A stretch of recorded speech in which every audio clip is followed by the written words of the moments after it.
Bonjour à toutes, bonjour à tous. Reporting extra-financier et CSRD en suspens. J'ai le cœur grenadine. Alors, cela ne vous a pas échappé. Les Échos ont titré il y a quelques jours Reporting extra-financier avec la CSRD en suspens. Les startups naviguent à vue. Donc, depuis cette annonce de remise en cause de la CSRD et du reporting extra-financier, eh bien, tout le monde monte un petit peu au créneau et cela ne vous a pas échappé non plus. Parmi les personnes ou les entités qui sont montées au créneau au sujet de la CSRD pour défendre le reporting extra-financier, les fonds d'investissement. Alors, les fonds d'investissement, on pourrait dire, ce sont plutôt des gens qui s'occupent de la finance, qui tous les mois regardent le bottom line de leur participation, le niveau de cash, le free cash flow, des monstres froids, des financiers qui se préoccupent de la valeur de l'entreprise à moyen terme, pas des bisounours, pas des militants écolos.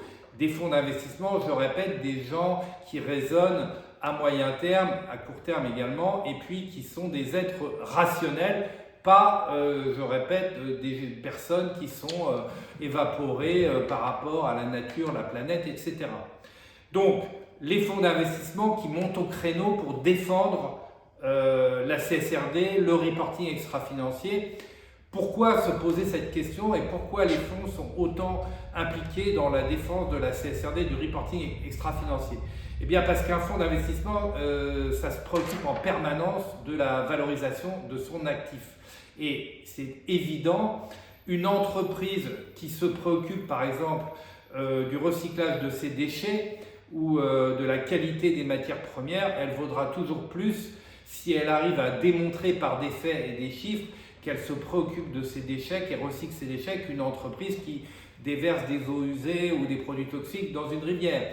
Même remarque, une entreprise qui se préoccupe de son personnel, de ses équipes, de ses ressources humaines, eh bien, elle vaudra toujours plus cher si elle arrive à démontrer qu'elle se préoccupe de ses RH par des faits et par des chiffres qu'une entreprise qui subit un fort turnover ou qui, à l'intérieur de son entreprise, a des guerres ouvertes entre les services, etc.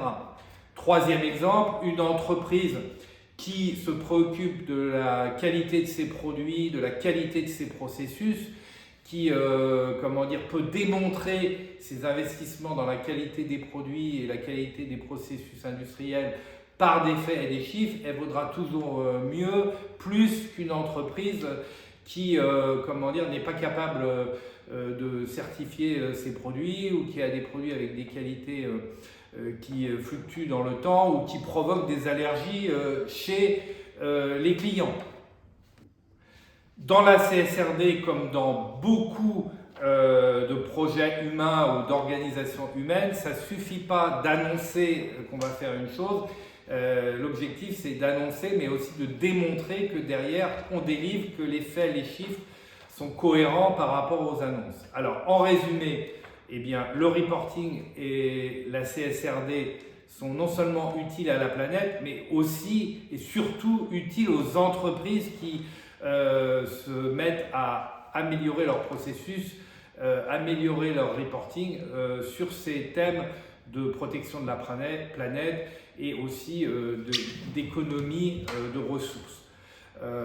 Donc le sujet, c'est de continuer à investir dans le reporting extra-financier et dans la CSRD. Et évidemment, ces investissements, ils sont rentables pour l'entreprise, mais l'objectif, ça reste aussi, et c'est un peu le débat actuellement, de supprimer tout ce qui est bureaucratie autour de ces thématiques de CSRD et de reporting financier.